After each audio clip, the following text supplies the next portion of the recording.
இப்போ வந்து சைனா வந்து என்ன பண்ணுறாங்க, அருணாச்சல பிரதேசத்தை கேட்குறாங்க. இந்தியாவின் கட்டுப்பாட்டிற்குள்ள இருக்கிற அந்த அருணாச்சல பிரதேசத்தை எங்களுக்கு கொடுங்க அப்படின்னு கேட்குறாங்க.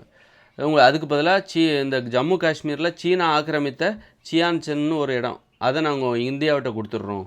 அதுக்கு பதிலாக எங்களுக்கு அருணாச்சல பிரதேசத்தை கொடுங்க அப்படின்றாங்க. அருணாச்சல பிரதேசங்கிறது அவ்வளோ அருமையாக இருக்கும். மலைகள் சூழ்ந்தது, ஏரிகள், தண்ணீர் வளம், காடுகள், அப்படி அற்புதமான ஒரு பகுதி. அந்த பகுதியை எங்களுக்கு கொடுங்க அப்படின்றாங்க. அப்போது நம்ம தரமாட்டோம் அப்படின்னு சொல்கிறதுக்கு நான் என்ன சொல்லுவேன் அப்படின்னா, இப்போ ஒரு பாகிஸ்தான் இருக்கா, சீனா எடுத்துக்கிட்டோம் அப்படின்னு நான் சொல்லுவேன். நான் ஒரு பாகிஸ்தான்காரனாக இருந்தால் நீ இதை சொல்லுவியான்னா, கண்டிப்பாக நான் ஒரு நம்ம சொல்கிறோம்ல, நம்மளை வந்து வெள்ளைக்காரங்களே ஆட்சி பண்ணியிருக்கலாம்னு சொல்கிறோமா இல்லையா? இந்த இந்திய அரசியல்வாதிகள்கிட்ட மாட்டிட்டு முழிக்கிற போல வெள்ளைக்காரங்களே நம்மளை ஆட்சி பண்ணியிருந்தாங்கன்னா நல்லா இருந்திருக்கோன்னு சொல்கிறோம்ல. அதுபோல் நல்லா இருக்கிற ஒரு நாட்டு கூட நீ இருந்தனா நீ நல்லா இருப்ப அப்படின்னா அந்த நாடே அப்போது அந்த மாதிரி இப்போ ஒரு பாகிஸ்தானை பாருங்கள். பாகிஸ்தான், பலூசிஸ்தான் மூட நம்பிக்கையில் ஊறி போய் ஒரு முன்னேற்றம் இல்லாமல் பெண்ணடிமைத்தனம் இன்னும் தலைதுரிச்சு ஆடுது. அதுக்கு பதிலாக ஒருவேளை அந்த சீனாக்காரங்க அந்த பாகிஸ்தானை அப்போவே கைப்பற்றி, பாகிஸ்தான்ங்கிறது ஒரு சீனாவோட ஒரு பகுதியாக இருந்ததுன்னா அவன் என்ன பண்ணுவான், தனது நாட்டில் என்னென்ன மாற்றத்தை செய்வானோ அதை அவன் நாட்டிலையும் செய்வான். அந்த பாகிஸ்தான்ங்கிறது இப்போ சீனாவாக மாறிடும். சீனாவின் ஒரு பகுதியாக பாகிஸ்தான் மாறிச்சுன்னா என்ன ஆகும்? சீனா நாட்டில் என்னென்ன வளர்ச்சி நடக்குமோ அத்தனையும் அந்த பாகிஸ்தானில் நடக்கும். அப்படின்னா அந்த பாகிஸ்தான் சீனாவோட போய் சேர்றதுல என்ன தப்பு? நல்லது நடந்தால் போதும். ஏன் எனக்கு யார் இப்போ நம்ம என்ன யார் ஆட்சி பண்ணால் என்ன, நல்லது செய்கிறது யாராக இருந்தாலும் ஓகே அப்படி சொல்கிறோம்ல. அது மாதிரி தான் இந்த எதெல்லாம் மோசமாக இப்போ ஆப்பிரிக்காவா, ஏதாவது நல்லது செய்வீங்களா அந்த நாட்டை கைப்பற்றி நல்லது செய்கிற நோக்கத்தோடு இருந்தால் பண்ணலாம். இப்போ வந்து தமிழ்நாடா, சீனா இப்போ எடுத்துக்கலாமா, சீனாக்காரங்களோட கட்டுப்பாட்டில் போனால் நம்ம நல்லா ஆகிடுமா அப்படின்னா என்ன பண்ணுவோம் அப்படின்னா, சீனாக்காரங்க நம்ம சீன மொழியை நமக்காக புகுத்த பார்த்தாலும் பார்ப்பாங்க. அப்போ அங்கே தான் தப்பு நடக்கும். அந்த மாதிரி தப்பு. அப்போ நம்மளுடைய மொழி ரொம்ப முக்கியம். மொழி வந்து ரொம்ப முக்கியம். ஒரு இந்த மாதிரி மொழி மேலே ஒரு தாக்குதல் நடக்கும் அப்படிங்கிறனால தான் அந்தந்த நாடுகள் மொழியை பாதுகாக்கிறதுக்காக நாங்கள் கஷ்டப்பட்டாலும் பரவாயில்ல, இந்த மொழியை பாதுகாக்கணுங்கிறதுக்காக அந்நிய நாட்டினர் நமக்குள்ளே வரக்கூடாது அப்படின்னு அவங்க நினைக்கலாம். அதில் அப்படி நாங்கள் மொழியில் கை வைக்க மாட்டோம், ஆனால் நீங்கள் எங்கள் நாட்டோட சேர்ந்து வாங்க. பாகிஸ்தான்கிட்ட சீனா சொல்லலாம், பாகிஸ்தானியர்களே நீங்கள் எங்கள் நாட்டோட வாங்க, ஆனால் உங்கள் மொழியில் தான் நீங்கள் பாடங்கத்துக்கு போகிறீங்க, உங்கள் மொழியை தான் பேச போகிறீங்க, உங்கள் மொழியில் நாங்கள் எந்த வித இடையூறும் செய்ய மாட்டோம். தாய்மொழியில் தான் நீங்கள் பேசவும் பாடங்கத்துக்கும் கல்வி கற்றுக்கவும் போகிறீங்க, தொழில் செய்யவும் போகிறீங்க. சீன மொழியை உங்களுக்கு திணிக்க மாட்டோம் அப்படிங்கிற ஒரு உத்தரவாதத்தை கொடுப்பாங்க. அதில் வந்து கொஞ்சம் கூட சந்தேகமே இல்லை அப்படின்னா சீனாவோட ஒரு பாகிஸ்தான்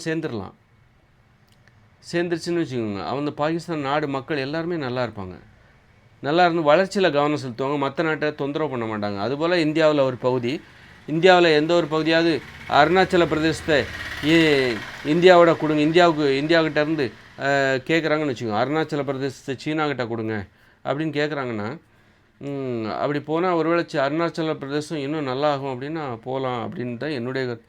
அது மாதிரி இப்போ பார்த்திங்கன்னா, இப்போ இலங்கையில் பொருளாதார வீழ்ச்சி ஏற்பட்டுச்சு, அதை இந்தியாவோட இணைச்சிட்டோன்னு வச்சுக்கோங்களேன், அது அந்த பொருளாதார வீழ்ச்சியிலேருந்து மீண்டும் இந்தியாவோட இணைச்சிட்டோம் அப்படின்னா, இந்தியா பக்கத்தில் இருக்கிற நாடுங்கிறதுனால இந்தியாவோட பணம்லாம் அங்கே போய் புழங்கணும், இந்தியாவோட பேங்க் அங்கே போயிடணும். அந்த மாதிரி இந்தியாவோட இணைச்சிட்டோன்னா அது இந்தியாவுக்குள்ள கட்டுப்பாட்டில் இருக்க போது, அப்போ அங்கே வந்து நல்லா ஆகிடப்போகுது. அங்கே இருக்கிற நிறைய அநியாயங்கள்லாம் ஒரு இந்தியாவோடு இருந்ததுன்னா அந்த சிங்களர்கள் வந்து தமிழீழ மக்களை கொல்ல முடியாது. அப்போ தமிழீழ மக்களுக்கும் அது நல்லது, இந்தியாவோட இந்த இலங்கை இணைவது தமிழீழ மக்களுக்கும் நல்லது. அப்புறம் வந்து பொருளாதார வீழ்ச்சி எதுவுமே அங்கே நடக்காது, நல்லாயிருக்கும். இப்போ எல்லா வகையிலுமே ஒரு பாதுகாப்பு. அது மாதிரி சில நாடுகளோடு நம்ம சேர்றது கூட நல்லது தான். நல்லதுன்னு நினச்சிங்கன்னா அதோட கோணமே வேறு. நீங்கள் அதே நேரத்தில் நீங்கள் மொழி வெறி, நாட்டு வெறியாக மாறும்போது தான் நான் நாசமாக போனாலும் சரி என்னுடைய இதை பாதுகாக்கணும் அப்படின்னு. இப்போ வந்து நான் நல்லா இருப்பேன்னு தெரிஞ்சால் இந்த கிறிஸ்தவ மதத்துக்கு மாறிடுறாங்க. இந்து மதத்தில் இருக்கிற மக்கள் ஏன் கிறிஸ்தவ மதத்தில் போகிறாங்க? நான் நல்லா இருப்பேன்னா என் மதத்தை விட்டுட்டு நான் அங்கே போயிடுவேன்ப்பா. கிறிஸ்தவ மதத்துக்கு போனால் நான் நல்லா இருப்பேன், ஏன் இங்கேருந்து அமெரிக்காவுக்கு போய் செட்டில் ஆகுறாங்க? அங்கே போனால் நான் நல்லா இருப்பேன்னு நினைக்கிறாங்க. முன்னேறிய என் நாட்டை முன்னேற்றத்துக்கு பதிலாக முன்னேறிய ஒரு நாட்டில் போய் நான் வாழ போகிறேன் அப்படின்னு நினைக்கிறாங்க. அமெரிக்காவில் போய் ஏன் செட்டில் ஆகுறாங்க? அப்புறம் அங்கே போய் ஏன் வெளிநாடுகளுக்கு அப்ராடுக்கு போயெல்லாம் ஏன் செட்டில் ஆகுறாங்க? அப்போ நல்லா வாழ முடியும்னா எங்கே வேணாலும் நான் போவேன், என் நாட்டை விட்டு எங்கே வேணாலும். அதுபோல் நீ நல்ல ஒரு வாழ்க்கை உனக்கு கிடைக்கும், நல்ல ஒரு முன்னேற்றம் இந்த நாட்டு மக்கள் கிடைக்கும்னா ஒரு நல்ல முன்னேறிய ஒரு நாட்டோட நம்ம போய் சேர்ந்துடலாமே அப்படிங்கிறது தான் வந்து உன்னால் முன்னேற்ற முடியலையா, அப்போ நீ முன்னேற்றத்துக்கு இங்கே நிறைய தடைகள் இருக்கான். அரசியல்வாதிகள் என்ன பண்ணுறான், முன்னேற விட மாட்டேன்றான். இந்திய அரசியல்வாதிகள் என்ன பண்ணுறான், இந்தியர்களும் முன்னேற விட மாட்டேங்கிறான். ஏகப்பட்ட அரசியல் வேறு மொழிகளெல்லாம் திணிச்சு படிக்க விடாமல் பண்ணுறாங்களா இல்லையா? ஆனால் ஒரு சீனாவில் உள்ள அரசாங்கம் அதை பண்ணாது. தன் நாட்டு மக்கள் முன்னேற விடாமல் அந்த அரசியல்லாம் பண்ண மாட்டாங்க. ஒரு ஜப்பானியர்களோ அமெரிக்கர்களோ அது பண்ண மாட்டாங்க. அதனால தான் அவங்க முன்னேறுறாங்க. நம்ம முன்னேற்றத்துக்கு நாம தான் தடையாக இருக்கும். அப்போ அப்படிப்பட்ட ஒரு நாட்டில் வாழ்கிறத விட முன்னேறிய ஒரு நாட்டோட நம்ம நாட்டை இணைக்கிற அந்த சிந்தனை இருக்குல்ல, அது நடைமுறைக்கு சாத்தியமில்லைங்கிறது அப்புறம். அப்போ நம்ம வந்து இப்போ எனக்கு இப்படி ஒரு சிந்தனை இருக்குது, நம்ம நாட்டு அரசியல்வாதிகள் நம்மளை முன்னேற விட மாட்டேங்கிறாங்க அப்படின்னா, முன்னேறிய ஒரு நாட்டோட நம்ம சேர்றதுல எந்த தப்பும் கிடையாது, நம்ம நாட்டை இணைக்கிறதுல எந்த தப்பும் கிடையாது. அப்படிங்கும்போது எனக்கு இப்படி ஒரு கருத்து வரும்போது எனக்கு என்னென்னா, ஒரு சைனாக்காரன் நம்ம ஜம்மு காஷ்மீரில் கொஞ்சம் பகுதி ஆக்கிரமிச்சிட்டான் அப்படின்னா எனக்கு அது கோபம் வர மாட்டேங்குது. பரவாயில்ல, இப்போ ஆக்கிரமிச்சிட்டு போட்டோம், அவன் எல்லைக்குள்ளே இருந்தால் அவன் அதை நல்லா வச்சுப்பான் அப்படிங்கிற எண்ணம் தான் எனக்கு வருது. ஒன்று நம்ம நாட்டு மக்களை நல்லா வச்சுருந்தா அந்நிய நாட்டினர் நம்மளை கைப்பற்றும் போது நமக்கு கோபம் வர்றதில் நியாயம் இருக்குது. இப்போ நம்ம நாட்டுக்காரங்களே நம்ம நாட்டு அரசியல்வாதிகளே நமக்கு எதிராக இருக்கும்போது நம்ம நாட்டின் ஒரு பகுதியை ஒரு நல்லா இருக்கிற ஒரு நாடு நல்லா வச்சுப்பாங்க அப்படிங்கிற ஒரு நாடு இருக்குல்ல, அந்த நாட்டு கைப்பற்றிச்சுன்னா அதனால் நீ ஏன் கோவப்படுறேன்? இப்போ சீனா வந்து ஜம்மு காஷ்மீரில் ஒரு பகுதியை பிடிச்சி வச்சுருக்காங்க. அந்த பகுதியை சீனா என்ன பண்ணுவாங்க, ஆக்கப்பூர்வமாக தான் மாற்றுவாங்க. தனது நாடுன்னு தான் நினச்சி அதில் எல்லா முன்னேற்ற வேலைகளையும் செய்வாங்க. அப்படி இருக்கும்போது அதை கைப்பற்றுறதுனால நல்லதுன்னு யாராக இருந்தால் இப்போ நல்லா இருந்தால் போதும்ல, நல்லா வச்சுக்கிட்டா போதும்ல. ஒரு மோசமான எண்ணம் உடையவர்கள் தான் அவங்க கைப்பற்றினா தான் நம்ம கோவப்படணும். இப்போ பாகிஸ்தான் நம்முடைய ஜம்மு காஷ்மீர் ஆக்கிரமிப்பு காஷ்மீர் அதில் நம்ம கோவப்படலாம். ஏன்னா பாகிஸ்தான் வந்து அந்த நாடே சரியில்லை. அதனால் அந்த ஜம்மு காஷ்மீரில் ஆக்கிரமிப்பு காஷ்மீர்னு ஒன்று இருக்குது. அந்த பகுதியை அவங்க ஆக்கிரமித்தனால அந்த பகுதியில் வாழ்கிற மக்கள் பின்தங்குவாங்க. அவங்க எல்லாரும் ஒருவேளை அப்படி இப்போ நம்ம வந்து பாகிஸ்தான் ஆக்கிரமித்த அந்த காஷ்மீர் பகுதியை இந்தியாவோட இணைச்சோன்னு வச்சுக்கோங்களேன், கண்டிப்பாக பாகிஸ்தான் கட்டுப்பாட்டுக்குள்ளே அவங்க இருக்கும்போது அவங்களுடைய வாழ்க்கை தரம் குறைவாக தான் இருந்திருக்கும். அதை விட மேலான ஒரு வாழ்க்கை தரத்தை நம்மளால் கொடுக்க முடியும். அப்படின்னா அந்த பாகிஸ்தான் ஆக்கிரமிப்பு காஷ்மீரை நம்ம கைப்பற்றலாம். நல்லா வச்சுப்பாங்கன்னா யாரு கூடயும் நம்ம சேரலாம். அதுதான் இந்த உலக தத்துவமாக இருக்குது. அமெரிக்காவுக்கு போனால் நம்ம நல்லா இருப்போம்னா நிறைய பேர் அங்கே போய் வாழ்கிறாங்க, அங்கே போய் செட்டில் ஆகுறாங்க. இங்கிலாந்து அமெரிக்கா ஏன் போகிறாங்க, அங்கே போனால் நல்லா இருப்போம்னு நினைக்கிறாங்க. அது மாதிரி நல்லா இருக்கிற ஒரு நாடு நம்ம ஒரு மோசமான நாட்டை கைப்பற்றினா அதுக்கு நம்ம ஆதரவு தெரிவிக்கலாம். அது ஒரு மோசமாக இருக்கிற ஒரு நாடு நல்லா இருக்கிற நாடை கைப்பற்றும் போது நம்ம கோபப்படணும்.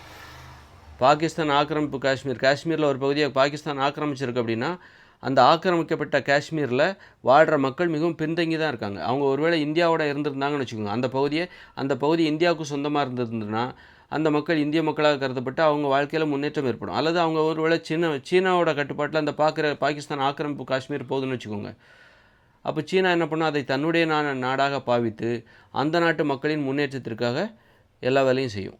ஒரு இந்தியாவோட கட்டுப்பாட்டில் இருக்கிறத விட அது சீனாவோட கட்டுப்பாட்டில் இருந்ததுன்னா இன்னும் பல மடங்கு முன்னேற்றம் அடையும் என்றால் அப்போ அது சீனாவுக்கே போட்டோம்.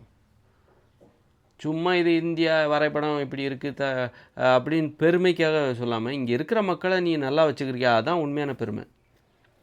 அப்போ மனிதர்கள் எங்கே வாழ்ந்தாலும் சரி, எந்த நாட்டில் வாழ்ந்தாலும் சரி, அது பெருமைக்குரியது. இப்போ ஜப்பானுக்கு என்ன பெருமை, அந்த நாட்டு மக்கள் நல்லா வாழ்கிறாங்க, அது அந்த ஜப்பானுக்கு பெருமை. அதனால தான் அதை பற்றி வியந்து பார்க்குறோம்.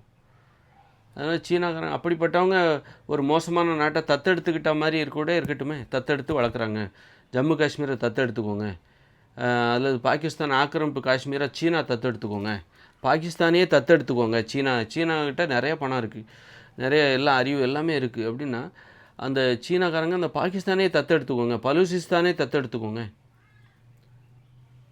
அந்த மாதிரி கூட பண்ணலாம்ல. ஒரு நாட்டை முன்னேற்றத்திற்கு அது உன்னுடைய நாடாக இருந்தால் மட்டும்தான் முன்னேறுவியா? பாகிஸ்தானுங்கிறது இப்போ அந்த சீனாவோட கட்டுப்பாட்டுக்குள்ளே இருந்தால் தான் முன்னேறுவியா? அப்படிலாம் இல்லாமல் நீ பாகிஸ்தான் தனியாக கூட இரு, நான் உனக்கு எல்லா உதவியும் செய்கிறேன், என்னுடைய வர்த்தகத்தை அங்கே நான் பெருக்கிறேன், அதனால் சீனாவுக்கு நன்மை ஏற்படுற மாதிரி பாகிஸ்தான் முன்னேறிச்சுன்னா அது சீனாவுக்கு நன்மை அப்படிங்கிற மாதிரி ஒரு திட்டத்தை நீங்கள் கொண்டு வாங்களேன். அதனால் என்ன கேடு, அது மாதிரி புதுமையாக கொஞ்சம் யோசிக்கணும். வழக்கத்தை மீறி நம்ம யோசித்தா தான் நிறைய விஷயங்கள் நம்ம மனசும் அமைதியாகும், புதிய சிந்தனைகள் புதிய வழிமுறைகள் நமக்கு பிறக்கும்.